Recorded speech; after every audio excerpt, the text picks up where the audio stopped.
আমার মার রান্নার থেকে ঝগড়া শোনা বা দেখাটা ইম্পর্টেন্ট বেশি। যদি পাশের বাড়ির ঝগড়া লাগে আবার ডাকে, এই বুড়ি বুড়ি এদিকায় এদিকায় শোন শোন শোন, একটু রান্নাঘরে ঢোক না, একটু রান্নাঘরে, অমনি আমাকে রান্নাঘরে ঢুকাই দিয়ে মা ওই ঝগড়ার ওখানে যায়।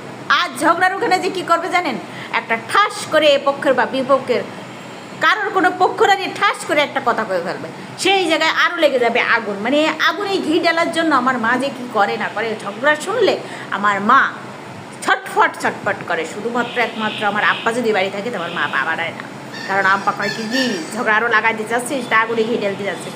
আমার মা তখন চুপি চুপি চুপি চুপি আমাদের ঘরের পিছনে আছে, আমাদের ঘরের পিছনে যে শোনে, কান পেতে শুনবে কার কি হচ্ছে না হচ্ছে। মানে এর কী কব, যদি ফ্যান ট্যান চলে সব বন্ধ করতে যে তো এই ঝগড়া শুনবে। ছাগল গরু মুরগি হাঁস কিচ্ছু ডাকতে দেবে না, ডাকলে কয় কি এই শোরের পালগুলো এখন আসলে কিছুর জন্য, এই শোরের পাল জানোয়ারগুলো এখন এসে এরকম ডাকাডাকি করছে।